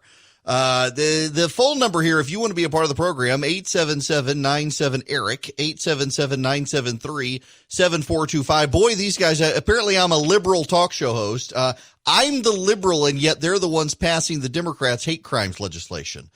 Fascinating projection on their part, calling me a liar when they're the ones lying to you about gutting the Hope Scholarship. My goodness gracious, you need to understand what's going on in the Georgia House of Representatives right now. Why the Speaker, Alan Powell and Ron Stevens, the two representatives who, the casino lobby has their arms so far up these members of the House's butts that they're moving their mouths like they're Kermit the Frog, telling them what to say. It's striking, what they want to do to get casinos passed in the state of Georgia.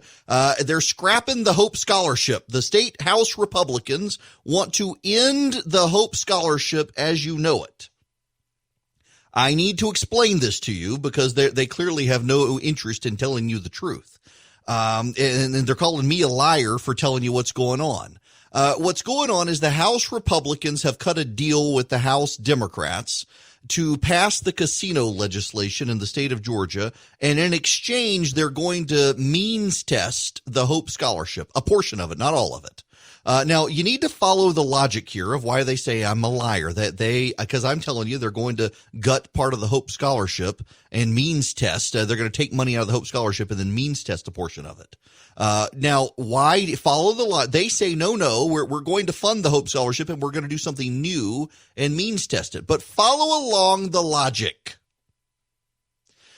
They have decided they need a casino in Georgia to boost revenue for the Hope Scholarship. Why do they need to boost revenue for the Hope Scholarship? Because of the demand for the Hope Scholarship. And so what they've decided now, though they need the casino to boost funds for the Hope Scholarship, they're going to take a portion of the money that would go to fund the Hope Scholarship, and they're going to do something new, a means-tested scholarship for poor families, which when you take that money away from the Hope Scholarship, what does it do? It deprives the Hope Scholarship of funding for all kids. Now, the irony here is that if the kids in the poor families do good grades, then guess what? They get the Hope Scholarship. If the kids from the poor families are academically successful, they get the Hope Scholarship. And what the House Republicans and the House Democratic leaders have decided is that they want to make it merit-based for poor families who may not be as academically successful. All you got to do is get good grades and you get the Hope Scholarship. But the Republicans and Democrats in the House don't want this. And so they want a casino. They want to justify the casino saying, well, we need it for the Hope Scholarship. And now they're going to means test part of the Hope Scholarship and deprive your kids of funding, deprive the Hope Scholarship of funding. And they're calling me a liar for exposing them. The speaker said, you mean the radio show host who went to seminary, he would be a liar? You mean the Speaker of the House who protected rapists from ever standing to justice and child molesters? Who's worse? I've got to tell you, they're trying to push this through. Meanwhile, in the Senate, they're trying to create a hate crimes list. They've denied law enforcement any part of the hate crimes legislation. They have decided they added law enforcement to the hate crimes legislation yesterday, and they stripped it out today. Not only did they strip it out today, they added a provision that will allow anyone to file a complaint, a hate crime complaint with the police, and the police will be required under the legislation to whoever the person being complained about, that person's name will go into a public database with their information. Way to be able to target people for crime by putting them in a public database saying they were accused of a hate crime by someone. The left will have a field day with this. Now, you need to take action on this stuff. And you need to understand Alan Powell from Hartwell, Ron Stevens from Savannah, and David Ralston from Blue Ridge are the big leaders of this plan to gut the Hope Scholarship. And that's why they're on the floor of the House right now calling me a liar because they thought they could get away with it. In fact, they didn't even want to put the plan in writing. They came up with an agreement with the Democrats behind the scenes, and they didn't want to put it in writing. Essentially what this is they want there's a resolution before the House to approve the casino. But every resolution that is a constitutional amendment has with it a legal provision that outlines how it's going to be, if it's passed by the voters, what exactly are you going to do? And they're waiting to reveal all of that until they get the 2/3 votes on the casino. That's what's going on here. And they're trying to pull the wool over your eyes, and they're calling me a liar, and all I'm doing is telling you what the deal is. And if you want to know my sources are members of the Georgia House of Representatives. The fact that they're the ones feeling the need to lie about me for exposing it tells you everything you need to know about them. You need to take action to stop this.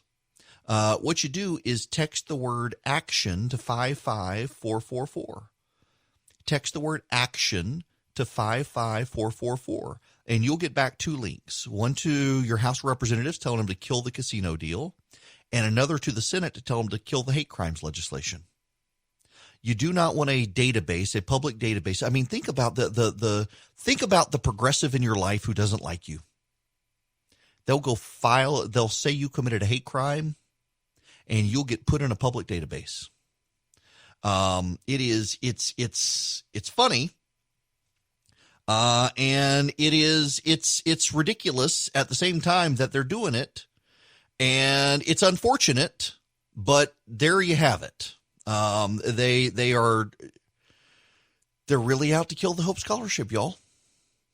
And in fact, a member of the legislature is texting me right now as I'm talking, saying you just got lambasted by them, and listen, And listen, they're going to means portion. They are testing a portion of the Hope Scholarship.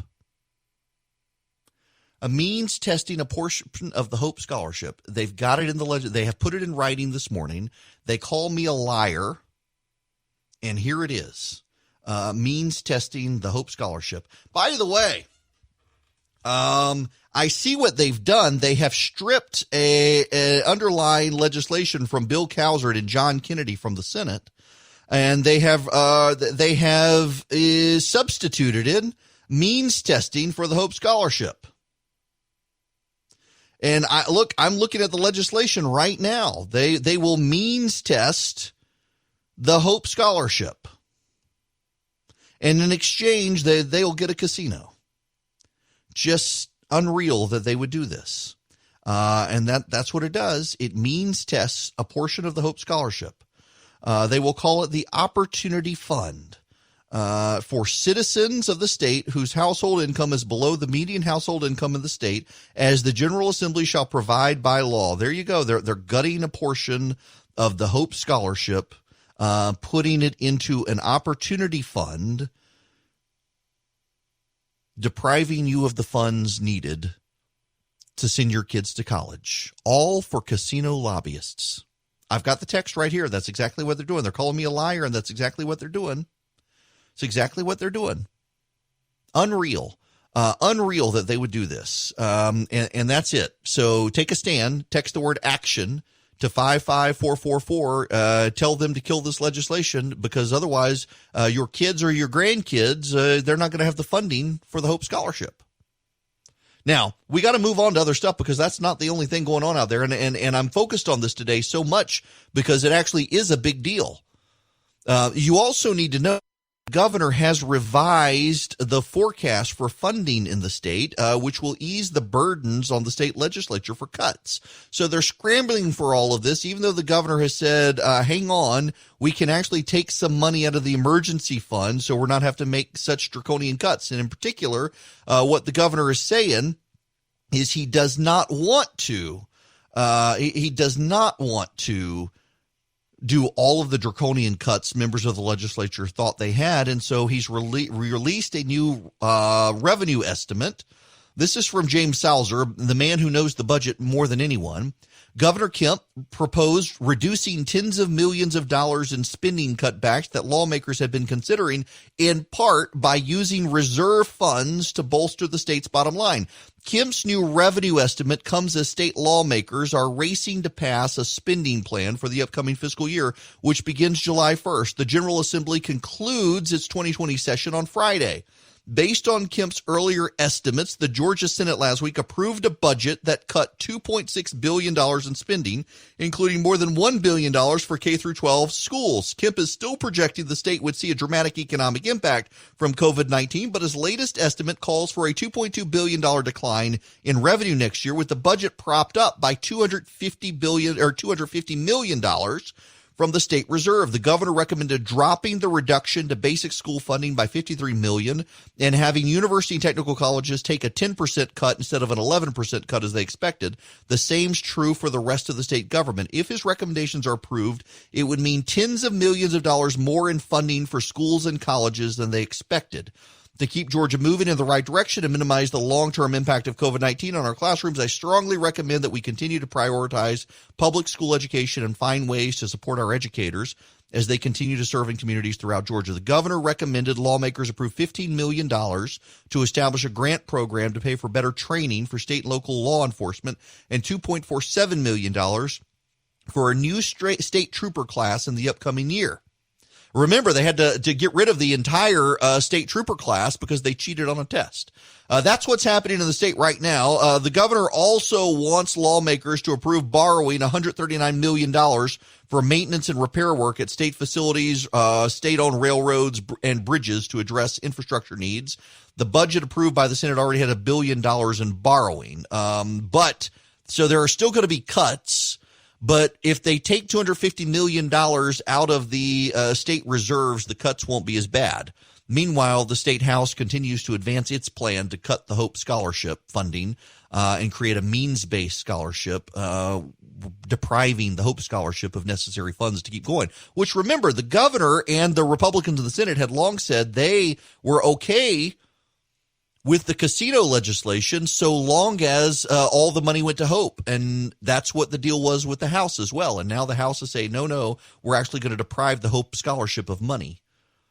This plan needs to be killed. Text the word action to 55444. They can call me a liar all they want, but the legislation proves I'm right. And they're the ones with the casino lobbyist hands so far up their backside, they're moving their lips like Kermit the Frog. Well, yep, I've got I have it. I've got it for you. I've got the language. Let me read you the language right here. Remember, they wanted the casino because they needed the revenue to prop up the Hope Scholarship.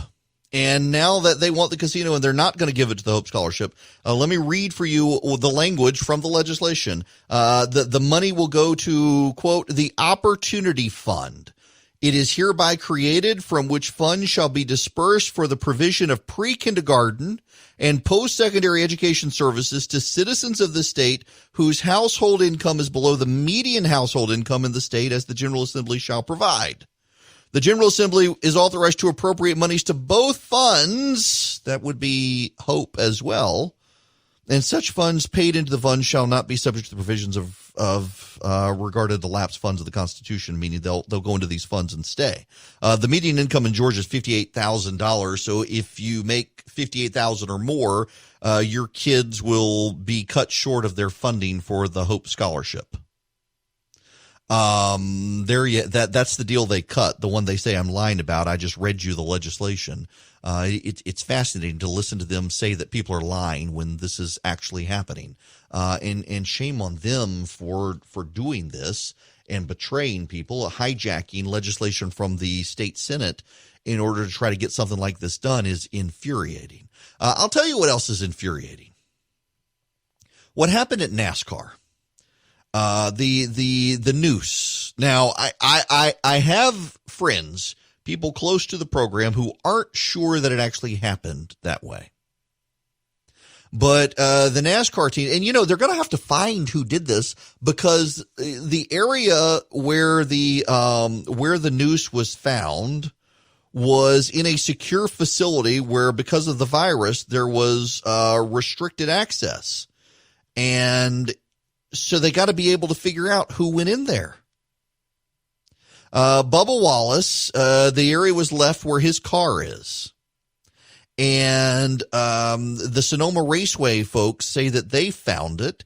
The Department of Justice is investigating now as to who left the noose in Bubba Wallace's stall. What's more revealing to me here is the reaction from elite progressives on their contempt for NASCAR. Remember Jamel Hill, who was so contemptuous of people they had to can her from ESPN? Listen to her. Yeah, I mean, for him, what he's done, how he's been able to speak to some issues that, frankly, you pretty much never see discussed in NASCAR. And for the blowback and the painful reminder of just how much people are invested in remaining and maintaining racist institutions, for him to get that message, I think it's just beyond unfortunate. It's sad.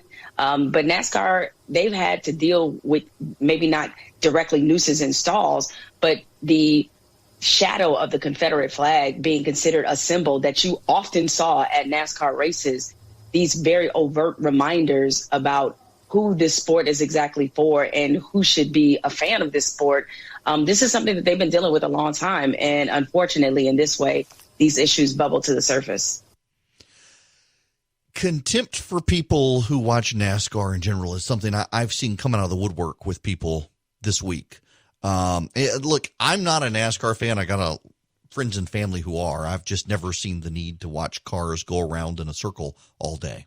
But I got a lot of friends who love it. My buddy Doug Turnbull, who does traffic at WSB in the evening on my show there, is a huge fan of NASCAR, has for years watched it and commented on it. And I'm appalled at progressives who would look at fans of NASCAR, people who are friends of mine, relatives of mine, and turn their nose up at them, that somehow they're a bunch of racist ticks. there is definitely an element in the fans who, because of tradition, are upset with the removal of the Confederate battle flag and the prohibition on it. Someone hired a plane, apparently, and flew one over the last race. There was a parade of Confederate battle flags. We're in this contrarian mood these days in the country. But your average fan of NASCAR is a good, hardworking person who is not racist, does not have a racist bone in their body, just wants to watch the sport, and people like Jamil Hill drip with disdain for them, which is why she's not very successful, because she can't help but be contemptuous of people she doesn't relate to. And that's unfortunate.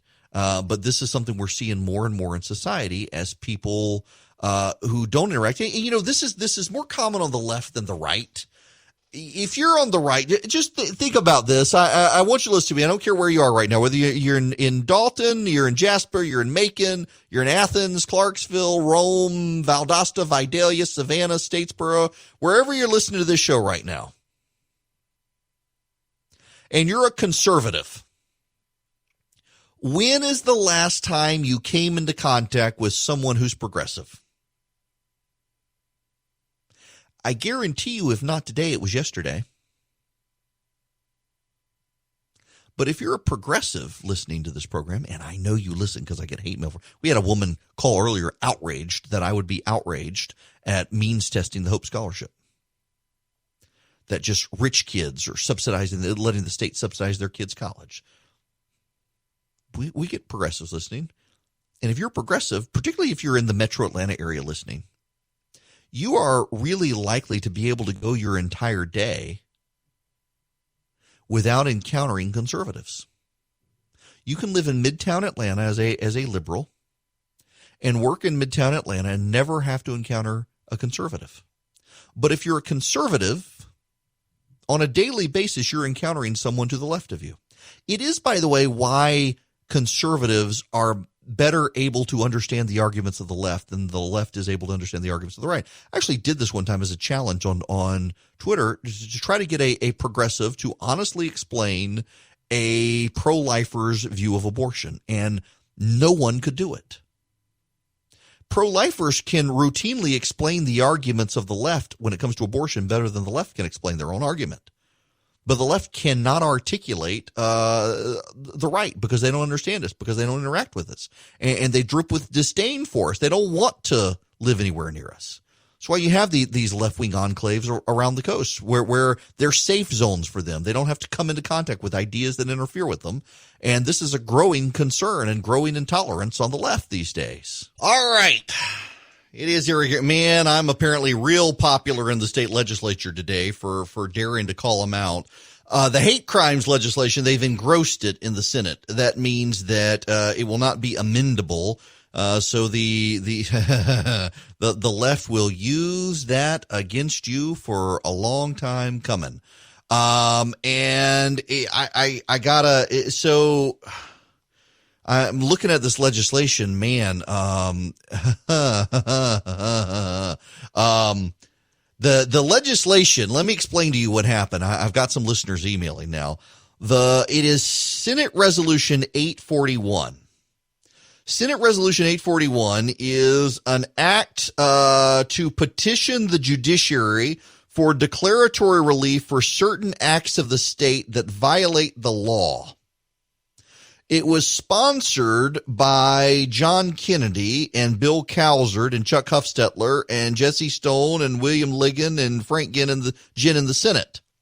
It went to the House Regulated Industries Committee by order of the Speaker, who stripped out all the language and then substituted in language to legalize the casino. And that was done on the 17th. That was the vehicle by which they chose to do it. And now they want it to be the casino legislation. And again, I want to read for you the language because they say I'm lying, and I'm reading this language right here. Proceeds derived from the taxation of the parimutuel betting, casino gambling, and sports betting activities provided for shall be used to maintain the Emergency Powers Fund at a level equal to 10% of the prior year receipts of the general fund of the state treasury. So it won't go to prop up Hope. It will go to the emergency fund for the state. Remaining proceeds shall be split equally between the general fund of the state treasury and an opportunity fund. The opportunity fund shall disperse to pre-kindergarten and post-secondary educational services to citizens of the state whose household income is below the median household income in the state. So they told us that we needed casinos in the state of Georgia to boost funding for the Hope Scholarship. And instead now they're telling us that proceeds derived from parimutuel betting, casino gambling, and sports betting activities will actually now go to prop up the state emergency fund and then go to means test scholarships for college. In other words, they're not going to fund the full Hope Scholarship now.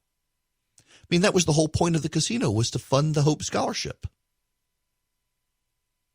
I'm reading you the language from the legislation. They say I'm lying to you.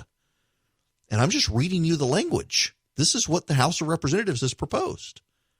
David Ralston and Ron Stevens and Alan Powell this morning took to the floor of the House of Representatives in Georgia and called me a liar for telling you they were doing this. And then they unveiled the text of the legislation. And it's exactly what I told you they were doing. They're taking the money that was meant for the Hope Scholarship and they're going to means test it. So they won't fully fund the Hope Scholarship. That means your kids will not be able to get the college scholarships from Hope that you were expecting. That's what they're doing. That's what the Republicans are doing in the state house. Meanwhile, your state Senate Republicans are no longer going to protect police officers under the hate crimes legislation, and they have engrossed it, meaning no one can make changes to it.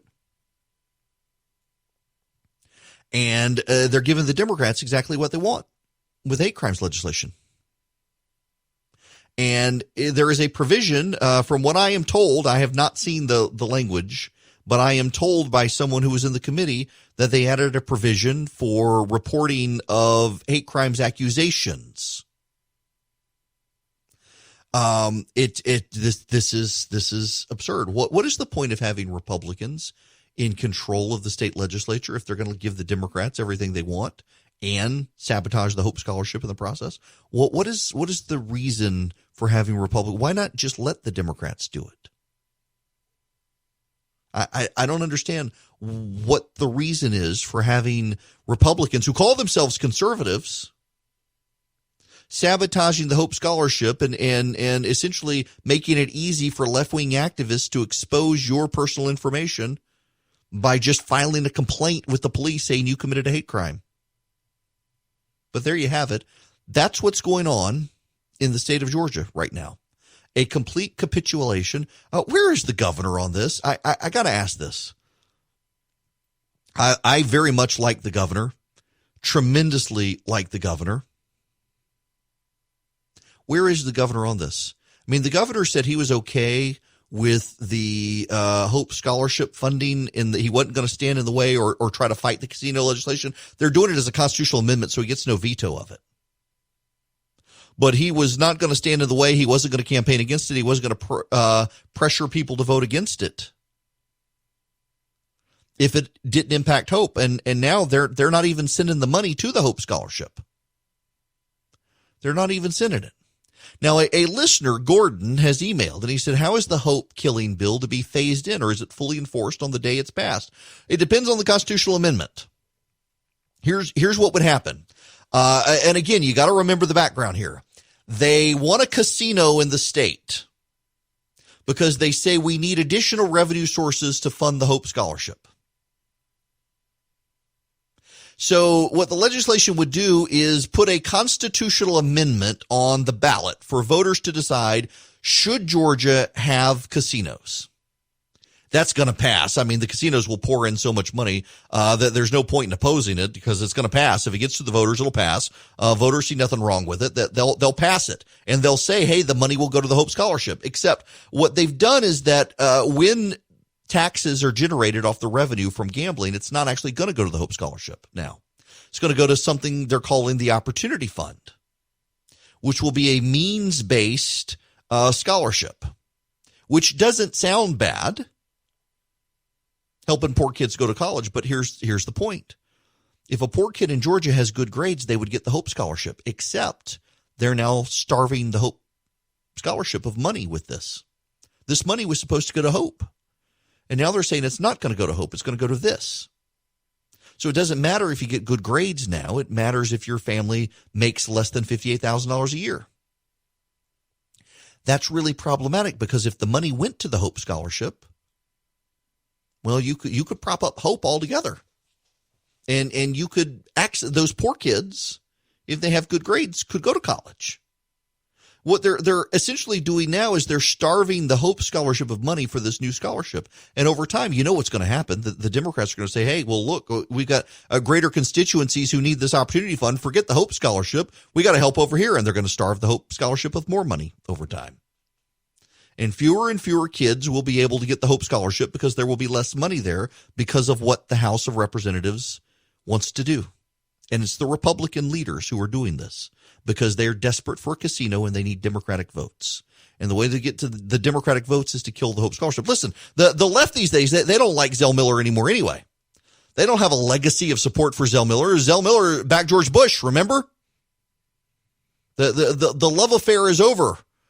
Where is the governor on this? The governor of the state of Georgia needs to actually be vocal on this, not just behind the scenes. The governor of the state needs to come out. Why is everybody letting David Ralston do this sort of stuff? The man who's kept child molesters from ever having to accused child molesters from ever having to face justice is the man doing this with the Democrats. Why? David Ralston can call me a liar, but I never stopped anyone from having to face justice for allegedly molesting a child, particularly a preacher who was accused and actually pled guilty to inappropriately touching a girl. He wants to call me a liar, and he did that. And he's doing this, scrapping the Hope Scholarship. Text the word action to 55444. And you need to tell your state legislator, Dale Washburn, I guess he's in Atlanta today. Dale Washburn is my state representative. He better oppose this on the floor of the House of Representatives. Your state representative, you should be beside yourself that they're scuttling the Hope Scholarship here in Georgia, doing this just for getting casino votes. And they don't even want to be honest with you. They're calling me a liar for pointing it out. All I'm doing is reading you the text of the legislation. If I'm lying, it's because they're lying, that they put out the law. It's crazy. Why are Republicans in charge? Okay, look, I could beat this dead horse all day long. You guys need to take action, though. Text the word action to 55444. You need to stop this. You need to stand up on this. You need to take a stand. Now, we need to get to campaign politics. We do, because there is campaign politics out there. Joe Biden continuing to vet his candidates. Joe Biden continuing to try to find a vice president. I've been telling people since last year, Michelle Gresham, who is the governor of New Mexico, was my wild card pick. I suspect she'll be the vice presidential candidate. Now, you don't know who she is. She would be the first Hispanic vice president. She's the first statewide elected Hispanic female Democrat. Now, that's a mouthful. We have had elected statewide Hispanic leaders, but they've always been Republican. We've had statewide elected Hispanic females, and they've always been Republican. She's the first female Hispanic to be elected statewide as a Democrat, which makes her historic. She also has a background in public health. She was a public health commissioner in New Mexico. She then became a congresswoman. She then ran for governor, and she won. And I keep hearing her name buzzing about. Kamala Harris as well. I keep hearing her name. I am less and less convinced it's going to be Kamala Harris. I'll tell you who it's probably not going to be. Stacey Abrams. Stacey Abrams is no longer saying whether or not she's being considered or still being vetted. Someone who is being considered and is being vetted is Keisha Lance Bottoms, the mayor of Atlanta, who has more executive experience than Stacey Abrams and has represented more people as an elected official than Stacey Abrams. I'm talking to Democrats when I tell you this. Democrats at the highest levels got a little put off by Stacey Abrams. Fairly or not, they felt like she was maneuvering and grandstanding And that if she were the vice presidential nominee, she would get way more coverage than Joe Biden. And they don't want a vice presidential pick who would overshadow Joe Biden. The reason they don't want a vice presidential pick to overshadow Joe Biden, in addition to they don't want the focus on the vice presidential candidate because they're not the presidential candidate. They also don't want people to get a little bit skittish because behind the scenes, let's just be honest. I mean, Joe Biden of today, I keep saying this, he's not the Joe Biden of 4 years ago. There's something wrong with Joe Biden. Even Joe Rogan, I don't really listen to his podcast, but he was talking the other day about the mental decline of Joe Biden. Why aren't people talking about it? Well, they're not talking about it because they hate Donald Trump. So they'll cover for Joe Biden. I mean, we're seeing a great cover up in the media of Joe Biden. The media can't be honest about what's happening with Joe Biden's mental faculties because they're so desperate to get rid of Donald Trump. And I gotta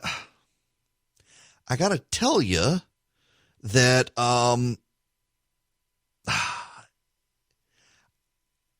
I think the Democrats are getting a little bit concerned behind the scenes that if they go too progressive, too publicly progressive, that's going to hurt Biden. I mean, the strategy for the Democrats right now is just don't do anything. You're not seeing Democrats be public. You're not seeing them out on the campaign trail. Even Biden is saying he's only going to do 3 debates. He's not going to do 4 debates. The Trump campaign wants 4 debates. The Biden campaign said the Presidential Debate Commission says 3 debates. We're only going to do 3 debates. Why? Biden doesn't want to debate anymore. The whole idea of the Trump campaign is to show people that Joe Biden's mental faculties aren't where they need to be. And so the Biden campaign knows this is sinking into the public conscious that there's something off with Joe Biden. If they were to get a Stacey Abrams who is radically progressive on a number of issues, who's been out there on these issues, who has copious research on these issues, that could actually hurt Joe Biden with independent voters who they don't like Trump. They're going to vote for Biden. But if they realize, Biden's not going to be around for 4 years, something's going to happen to him. Or do we really want this left-wing person? I mean, that's why they've got to take the vice presidential pick really serious at the Biden campaign level. They've got to take it super serious because people are really nervous about Biden not being around. I mean, the man is, 80 years old, thereabouts? And he's clearly something mentally. He's slowing down. I mean, the president is too, if we're honest about it, just not as much. I mean, the president of today is the president of 4 years ago. Joe Biden of today is remarkably different from Joe Biden of 4 years ago. So they got to be careful with who they pick for vice president, which means it's probably not going to be a Stacey Abrams because she's aggressively too far left for them right now. And that's going to come back on them and hurt them if they were to choose her. And that could mean that people who would otherwise go vote for Biden are going to stay home. I mean, y'all, if the election were held today and it was just Trump versus Biden, Biden probably would win. And you just need to understand that the polling margin is so big among the credible pollsters right now that overcomes an electoral college gap. But it's June. Don't panic. It's June. And Biden doesn't have his VP pick yet. And if he makes a bad VP pick, that's going to hurt it. Now, the media will cover for that person. But the president's got the biggest bully pulpit any president's ever had with Twitter and the like. They will get the message out about how radical this VP pick is, and the Democrats know it, and they're being super cautious as a result. It's actually kind of funny to watch them so scared of the president's Twitter feed that they're being that doubly cautious. So I got to laugh. I got an email from listener Michael. He says, I hear nothing in the casino bill that any money would be diverted to Hope. 10% to emergency fund, the remainder split between the general fund and this new opportunity fund. Exactly. That's the point. The money for, why did they say they needed a casino? They needed a casino to prop up Hope funding. And now they're not going to say the House version gives $0 to the Hope Scholarship and then creates a whole new scholarship that is means tested. And where are they going to get all the money from for that? Yes, this is the bait and switch by the House Republicans now. They're not going to fund the regular Hope Scholarship as they said they would do with the casino funds. They're going to create something entirely new that is also going to be starved of funds. Why? Because you can't bet against the House. This is what they're doing. Man, these people are dirty. But there you have it. So you need to take a stand. Listen, all I can do is tell you what's going on. And I always take the position, Never believe me. I'm a fallible human being, but I can show you the information yourselves. Now, one thing I've been telling you, text the word action to 55444, and you can get the direct link to be engaged and participate. But I also, if you want to get the advanced notices of stuff, in fact, I'll be emailing the activist list for the radio show. And that list, if you want to subscribe to it, you text the word Army to 33777. And what happens is you'll get an email back asking for your email address, and you'll get subscribed automatically to the list. You got to text the word Army to 33777 in order to subscribe to the list, in order to subscribe to the activist list. And I'm going to be sending out to that list a link to the legislation so you can see it for yourselves that they're starving the Hope Scholarship of money. Text the word Army to 33777. I never want you guys to take my word for it. I want you to be able to see it for yourself, so that you understand I'm not BSing you. I'm not lying to you, as the speaker said this morning. I'm showing you the actual language, and you can make up your mind yourself. But I do want you to understand the backstory here. Is they said they needed the casino for the Hope Scholarship. And now not only are they not funding the Hope Scholarship, they're creating something entirely new that will compete with the Hope Scholarship based on means testing. And the absurdity of this is that if they use the money to fund the Hope Scholarship, they wouldn't need to means test it. Why do you need to means test a scholarship if the kids are getting good grades regardless of the parents' income? They would get the Hope Scholarship. I mean, that's what's happening here with the legislature. Man, I guess I'm going to have to spend my afternoon show on this as well. We'll have to send out a push alert to the listeners on the evening show to be sure to tune in so I can explain this to them.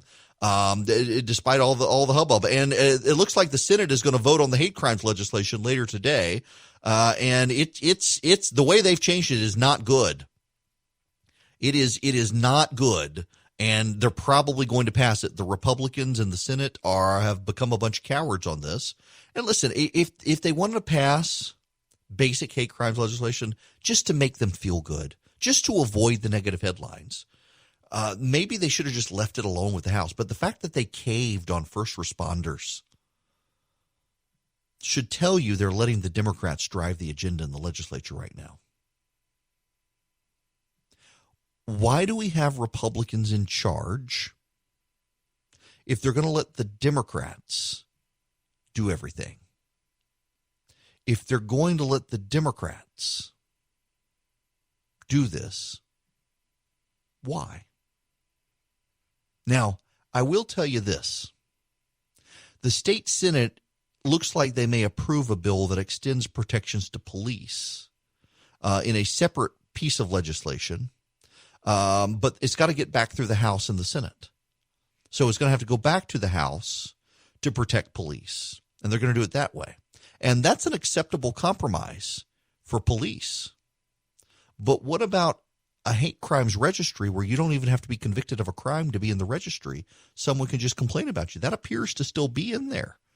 I will dig into this and report back to you on this. But, man, the Republicans in the state legislature right now seem leaderless. The governor's probably going to have to stand up on this pretty soon and take action to stop all this nonsense.